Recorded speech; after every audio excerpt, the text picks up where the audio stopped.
अस्सलाम वालेकुम नाज़रीन, मैं हूं इब्राहिम कुंबर। आप देख रहे हैं मेरा यूट्यूब चैनल IKNN। नाज़रीन, हुकूमत ने एक मरतबा फिर शहबाज शरीफ यानी कौमी असम्बली में अपोजिशन लीडर को शहबाज शरीफ को धरने का फ़ैसला कर लिया है, गिरफ़्तार करने का फ़ैसला किया है। एक ऐसा केस हुकूमत खोलने जा रही है जिस पे 3 अदालतों के फ़ैसले मौजूद हैं, बल्कि 2 अदालतों के। एक अदालत का फ़ैसला, फिर उसके ख़िलाफ़ अपील और फिर अपील के ख़िलाफ़ नज़रसानी अपील, वो तमाम तर मुस्तरद होने के बावजूद हुकूमत वो केस खोलने जा रही है। और कुछ कानूनी माहिरीन हैं, उनका कहना है कि ये मामला तौहीन अदालत का बन सकता है। क्या इमरान खान तौहीन अदालत करने जा रहे हैं? क्या इस मामले पे सुप्रीम कोर्ट नोटिस लेकर उन्हें मुस्तकबिल में मुस्तकिल तौर पे नाइल कर सकती है या नहीं? ये हमारा आज का मौजू होगा। शहबाज शरीफ को, जैसा कि लाहौर हाई कोर्ट ने जो एक केस में मनी लॉन्ड्रिंग के इल्ज़ाम में, बल्कि उनका नाम जो ब्लैक लिस्ट पे था, उन्होंने बाहर जाने की इजाज़त चाही। जस्टिस बाकर नजफी ने उनको इजाज़त दी, ब्लैक लिस्ट से नाम निकालने का हुक्म दिया, लेकिन शहबाज शरीफ को लाहौर के एयरपोर्ट पे रोक दिया गया और टेक्निकल बुनियाद बनाकर यह कहा गया कि ब्लैक लिस्ट अपडेट नहीं हुई। शहबाज शरीफ को वापस भेज दिया गया। तो छुट्टियां आ गई ईद की, और शहबाज शरीफ की जो अपील थी, यानी शहबाज शरीफ इस केस में तौहीन अदालत की दरख्वास्त दाखिल करवाना चाहते, अदालती हुक्म पे अमल दरामद ना होने की दरख्वास्त दाखिल करवाना चाहते थे, लेकिन वो फ़ैसला अभी तक नहीं हो सका। लेकिन शहबाज शरीफ लंदन नहीं जा सके। उन्हें जाना था और 10 दिन उन्हें कतर दोहा में रहना था, उसके बाद लंदन जाना था। और बकौल इस दरख्वास्त में जो उनके वकील थे अमजद परवेज़, उनका कहना था कि लंदन में डॉक्टर मार्टिन से पहले ही अपॉइंटमेंट ले ली गई थी। ये दुरुस्त बात है कि शहबाज शरीफ ने अपॉइंटमेंट पहले ली, जहाज़ की टिकट पहले ली, बुकिंग पहले करवाई, सारे इंतज़ाम पहले करवाए गए और अदालत में दरख्वास्त बाद में दी गई। तो इसमें ये समझना बिल्कुल आसान है कि इस सारी कहानी के पीछे, सारे फसाने के पीछे कोई ऐसा हाथ था जो शहबाज शरीफ को थपकी दे रहा था। वो हाथ जो शहबाज शरीफ या मियां नवाज शरीफ को थपकी दे, तो इसका मतलब है कि वही हाथ इमरान खान साहब से उठ चुका है। एक बात ये, लेकिन इस सारे मामले में इमरान खान साहब ने मुदाखलत की, और जैसा कि FIA इमरान खान के अंडर है, तो FIA ने सारा वो खेल था वो बिगाड़ दिया। अब उसके जो नतायज होंगे वो तो अलग होंगे, और लाजमी नतायज होंगे कि शहबाज शरीफ अपने फ़ैसले के तहत नहीं जा रहे थे। हमने पहले प्रोग्राम किया था कि शहबाज शरीफ का ये दौरा एक मैनेज्ड दौरा है, और पाकिस्तान में ये सियासत इस तरह ही होती है। ये जो बाहर जाना, बाहर से आना, ये अभी जो आर्मी चीफ और वज़ीर आज़म इमरान खान साहब सऊदी अरब गए हैं, तो इसके पीछे मतलब क्या है? ये सारी एक कहानी का 1-2 एपिसोड हो सकते हैं। तो क्योंकि पाकिस्तान ने कई साल पहले अपनी खुद मुख्तियारी जो है, वो अपना पावर जो है होने के बावजूद वो किसी के आगे सरेंडर कर दिया है, तो अब कभी उस मुल्क की तरफ भागना, कभी उससे डिक्टेशन लेना, कभी फ़ोन पे डिक्टेशन लेना, कभी किसी की मानना, कभी किसी का आर्डर मानना, ये सब चलता आ रहा है। तो शहबाज शरीफ जो जा रहे थे, तो शहबाज शरीफ के जाने के पीछे एक ऐसी कहानी है जो आने वाले दिनों में डिस्क्लोज़ होनी है। बहरहाल शहबाज शरीफ नहीं जा सके, और ना जाने के बाद ये कहानी, मतलब ये जो बातें या तासुर, वो ज़ोर पकड़ता दिखाई दिया कि शहबाज शरीफ को रोकने वाला, इस खेल को में बिगाड़ लाने वाला, इस खेल में रुकावट पैदा करने वाला, जो एक मैनेज्ड प्रोग्राम था उसको ख़राब करने वाला, अब उसका खैर नहीं। ये चीज़ें अचानक नहीं होती, इनके पीछे एक मंसूबा बंदी होती है, एक हिकमत अमली होती है, और ये आने वाले दिनों में ये चीज़ें आपको नज़र आएंगी कि शहबाज शरीफ को रोकने के असरात क्या निकलेंगे। शहबाज शरीफ को फ़कत रोका नहीं गया, लेकिन हुकूमत ने फिर एक अहम फ़ैसला किया, और हुकूमत वज़ीर आज़म इमरान खान साहब की सदारत में एक अहम इजलास हुआ, और इजलास में फ़ैसला किया गया कि अब किसी भी तरह शहबाज शरीफ को बाहर नहीं जाने देना, किसी भी तरह शहबाज शरीफ को दूसरे केस में धर लेना है, किसी भी तरह एक और इंक्वायरी खोलनी है ताकि शहबाज शरीफ नहीं जा सके। ये वो हरबे हैं जो इस्तेमाल करके एक नाकाम हुकूमत, एक नाकाम हुक्मरान, एक नाकाम इंतज़ामिया, एक नाकाम सियासी पार्टी ये कोशिश करती है कि इन हरबों की वजह से हो सकता है कि वो कामयाब हो जाएं, लेकिन उनकी नाकामियों का एक तासान है। उन्होंने कोई काम नहीं किया, उन्होंने कोई मनसूबाबंदी नहीं बनाई, उन्होंने कोई होमवर्क नहीं किया, उनका सियासी विज़डम है नहीं, उनकी आवाम से उनका कुछ नहीं जाए, वो सिस्टम पे वो क्लियर नहीं, सिस्टम या आइन में जो दायरा इख्तियार है उनसे कोई वास्ता नहीं, पार्लियामेंट उनके लिए एक गैर मौसर या एक फजूल किस्म का इदारा है, आइन और कानून से उनका कुछ नहीं जाए, ये फ़कत बातें करने के लिए बस ये होता है, अमली तौर पे उसका नतीजा ज़ीरो होता है। तो इमरान खान साहब समझते हैं कि उनकी तमाम तर कामयाबियाँ, उनकी तमाम तर जो अचीवमेंट्स या ये जो मुल्क गुलो गुलजार होना है वो फ़कत और फ़कत एक तरीके से होना है, और वो तरीका अपोजिशन को दीवार से लगा के रखना है, उनको जेलों में बंद कर के रखना है, उनको अदालतों की पेशियों में मसरूफ़ रखना है, उनको नेब की कस्टडी में रखना है। ये उनका विज़न है, जिस इमरान खान के लिए कहा जाता है कि बहुत बड़े विजनरी हैं। पाकिस्तान में कायद आज़म के बाद अगर कोई लीडर पैदा हुआ है तो वो इमरान खान है, वो बिल्कुल सफ़ेद झूठ है। क्योंकि इमरान खान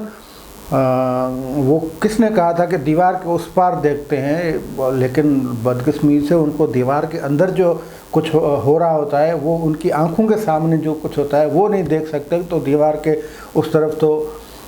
वो क्या देखेंगे। बहरहाल हुकूमत का ये ख्याल है कि ये जो अपनी कामयाबी समेटने के लिए उनके लिए ज़रूरी है कि अपोजिशन पे हाथ जो है वो सख्त रखा जाए, उनका गला घोंटा जाए, उन इंतकाम की जो सियासत है उनको बरकरार उसी दर्जे पर रखा जाए। लेकिन उस गलती में वो एक के ऊपर दूसरी गलती करते जा रहे हैं और एक और गलती सरजद होने जा रही है इमरान खान साहब से, वो है हुदैबिया पेपर मिल, जो कि शहबाज शरीफ के ख़िलाफ़ एक और इंक्वायरी खोलने का फ़ैसला किया है। इसका केस का पस मंज़र है, ज़बरदस्त किस्म का पस मंज़र है, वो भी आपको बताएंगे। लेकिन पहले हुकूमत का फ़ैसला आपको बताएं कि उस हवाले से हुकूमत के तर्जमान यानी फवाद चौधरी का कहना है कि जो हुदैबिया पेपर मिल जो परवेज़ मुशर्रफ ने शरीफ बरादरान पे बनाया था, इसहाक़ डार के उस हल्फिया बयान के बुनियाद पे जो साबित हुआ कि इसहाक़ डार ने दबाव पे दिया था, और जो सुप्रीम कोर्ट में भी बात आई थी। सुप्रीम कोर्ट में जस्टिस मशीर आलम की सरबराही में 3 रुकनी बेंच ने उस केस में क्या लिखा था वो भी आपको बताएंगे। लेकिन अभी पहले ये बताएं कि हुकूमत क्या करने जा रही है शहबाज शरीफ के ख़िलाफ़। शहबाज शरीफ के ख़िलाफ़ हुदैबिया पेपर मिल में एक नई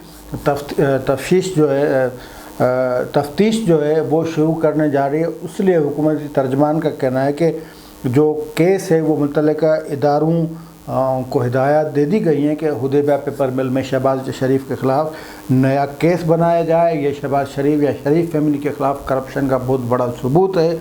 और इसमें शहबाज शरीफ और नवाज़ शरीफ मरकज़ी मुलज़िम की हैसियत रखते हैं। ये वफाकी सरकारी तर्जमान है, उनका कहना है। उन्होंने कहा कि हुदैबिया पेपर मिल के ज़रिए पैसा बाहर भेजने की जो कोशिश की गई थी या पैसा बाहर भेजा गया था, और उस केस को अंजाम तक पहुँचाना हुकूमत का फ़र्ज़ हो गया। यानी अब हुकूमत की नाकामियाँ, मुआशी नाकामियाँ, सियासी नाकामियाँ, समाजी नाकामियाँ, फ़ॉरेन पॉलिसी के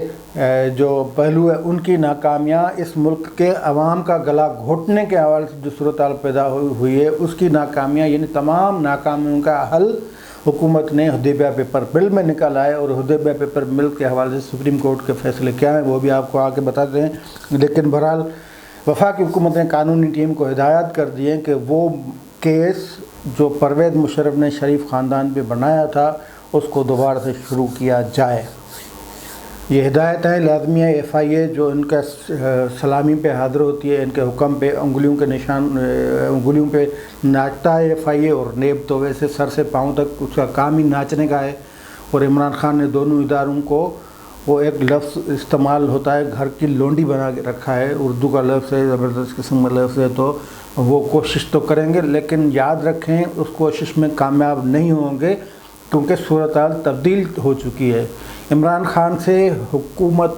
ملک تو کیا چلنا، حکومت نہیں چل سکتی، عمران خان سے کیبنٹ نہیں چل سکتی، عمران خان سے پورے معاملات یہ نہیں چل سکتے۔ ان کا وہ جو ایک ہوا بنا ہوا تھا، ایک بڑا ایکسپوجر، ایک پتہ نہیں وہ کیا ذہنوں میں لوگوں کے میں بنایا گیا تھا، یہ ہوگا تو یہ ہو جائے گا، یہ ہوگا، کچھ نہیں، کچھ بھی نہیں ہوا، فیل فیل فیل۔ تو یہ معاملات تھے۔ تو حدیبیہ پیپر مل کا پس منظر یہ ہے کہ یہ اسحاق ڈار پہ کوئی اپریل 2000 اسحاق ڈار نے ایک بیان دیا تھا جس میں انہوں نے اعتراف کیا تھا۔ اب آپ یہ تھوڑا ذہن میں رکھیں، جب ملک میں مارشل لا ہو، جب ملک میں آئین کو نیست و نابود کیا گیا ہو، جب ایک فوجی ڈکٹیٹر آئے کسی سیاسی بندے کو پکڑے، تو وہ تو بیان وہ عمر شریف نے کہا تھا نا ایک شور میں کہ پاکستانی پولیس ایسی ہے کہ وہ ہاتھی ڈھونڈ رہی تھی، ایک چوہے کو لے کے آئی اور چوہے نے ادھر سے ہی آتے کہا کہ بھائی مجھے ہاتھ نہیں اٹھانا، میں ہاتھی ہوں، میں ہاتھی ہوں۔ تو پولیس یا جو ایف آئی اے یا ان کا جو انویسٹیگیشن ادارے ہیں وہ ایک آمر کے تابع ہوں یا آمریتی ذہنیت کے تابع ہوں، تو پھر ان کے آگے اسحاق ڈار کی کوئی مجال ہے؟ اور اسحاق ڈار اس وقت جو بھاگ چکے ہیں، مطلب فرار ہوئے ہیں یا ملک سے، انہوں نے اچھا کیا کیونکہ ان کو پتہ ہے کہ پھر انہوں نے اسی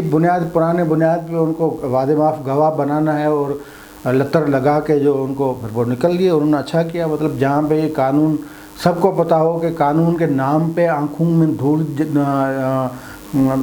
جھونکی جا رہی ہو اور لوگوں کو عبرت کا مقام بنایا جا رہا ہو، انتقام کا نشان بنایا جا رہا ہو، تو لوگ پھر اپنی خیر مناتے ہیں۔ تو بہرحال 25 اپریل 2000 کو اسحاق ڈار نے یہ اعترافی بیان دیا، اس کے بنیاد پہ شریف برادران کے خلاف $1.48 کروڑ کا ایک ریفرنس بنا، وہ نیب نے بنایا تھا۔ اور پھر آگے چل کر جب کچھ صورتحال اچھی ہوئی ہے، 2000 کی میں بات کر رہا ہوں، لیکن اس کے بعد یہ سارا کچھ ہوا 2011 میں، یعنی پیپلز پارٹی کا دور آ گیا 2008 میں، پھر 2011 میں، یعنی میاں نواز شریف کی حکومت آنے سے پہلے لاہور ہائی کورٹ نے نیب کو اس ریفرنس پہ مزید کارروائی کرنے کے لیے روک دیا تھا، اور جب 2014 میں پھر لاہور ہائی کورٹ نے اس ریفرنس کو خارج کر دیا تھا۔ یہ معاملہ پھر جسٹس آصف سعید کھوسہ جب پاناما کیس سن رہے تھے، پھر اس میں آیا اور اس میں یہ فیصلہ کیا گیا کہ آپ نیب پریشر ڈالا گیا نیب پہ پریشر یا تو فوجی حکمران ڈالتے ہیں، عامر ڈالتے ہیں، یا ان کے لائے ہوئے آمریتی ذہن کے لائے ہوئے عمران خان جیسے بندے ڈالتے ہیں، یا پھر عدلیہ جو کہ آمریتوں کو دوام بخشتی ہے، ان کو اختیار دیتی ہے، وہ دیتی ہے۔ تو نیب پہ پریشر ڈالا جسٹس آصف سعید کھوسہ نے اور کہا کہ آپ جو ہے نا وہ اپیل جا کے کریں۔ لاہور ہائی کورٹ کے فیصلے کے خلاف اپیل کیوں نہیں کی؟ یعنی حدیبیہ پیپر ملز ریفرنس خارج ہو گیا، لاہور ہائی کورٹ نے خارج کر دیا جب، تو اس کے خلاف اپیل کیوں نہیں کی گئی؟ پھر 2017 میں اپیل کی گئی جس کا فیصلہ 15 دسمبر 2017 میں آیا۔ یہ بینچ 3 رکنی جسٹس مشیر عالم کی سربراہی میں تھا، جسٹس مشیر عالم، جسٹس قاضی فائز عیسیٰ اور جسٹس مظہر عالم خیل، وہ اس میں تھے بینچ میں، اور نیب نے کیس کو ری اوپن کرنے کی استدعا کی تھی۔ اس کا میں فیصلہ آپ کو بتا دیتا ہوں کہ یہ اپیل کی گئی تھی، یہ 3 رکنی بینچ نے سنی، اور اس میں کہا گیا نیب کی طرف سے کہ ہمیں یہ کیس ری اوپن کرنے کی اجازت جائے۔ ٹائم بعد جو وقت سے زیادہ، مقرر وقت سے زیادہ جو اپیلیں یا درخواستیں آتی ہیں، سپریم کورٹ ان کو انٹرٹین نہیں کرتی، اور اس اپیل میں جو کہ پورا اسحاق ڈار کے حلف نامے پہ بنا ہوا تھا کیس، حلفیہ بیان پہ بنا ہوا تھا، اسحاق ڈار کو پھر اس میں سپریم کورٹ کی آبزرویشن کہ اس کو فریق نہیں بنایا گیا، اس کا حلف نامہ شامل نہیں کیا گیا، اور پھر عدالت نے یہ بھی کہا کہ یہ کیس تب بنا تھا جب ایک حکومت پہ ایک آمر بیٹھے تھے، یعنی جنرل پرویز مشرف بیٹھے تھے، اور پھر یہ بھی کہا گیا کہ اس کیس میں کہ آپ نے اسحاق ڈار کو فریق ہی نہیں بنایا۔ یہ نیب پہ کمزور سا کیس لائی سپریم کورٹ کے بعد، لیکن جسٹس مشیر عالم، جسٹس قاضی فائز عیسیٰ اور جسٹس مظہر عالم خیل نے سپریم کورٹ کے اس حکم نامے کا پریشر نہیں لیا، اور اس اپیل کو ڈسمس کر دیا گیا کہ نیب کی یہ اپیل یعنی دوبارہ حدیبیہ پیپر ملز کو کھولا نہیں جا سکتا۔ یہ 15 دسمبر 2017 کو یہ اپیل 14 دسمبر 2017 کو یہ اپیل ڈسمس ہو گئی۔ نیب کی اپیل حدیبیہ پیپر ملز ریفرنس کھولنے کے حوالے سے ڈسمس ہو گئی۔ اس کے بعد پھر یہ اس کی نظر ثانی میں آئے، اور نظر ثانی میں جب آئے تو کیس مزید کھلا، اور اس کیس میں پھر ریمارکس ہوئے۔ نیب نے کہا کہ یہ آپ اپنا فیصلہ واپس لیں، اس پہ نظر ثانی کریں، لیکن پھر جسٹس قاضی فائز صاحب، جسٹس مشیر عالم اور ان کا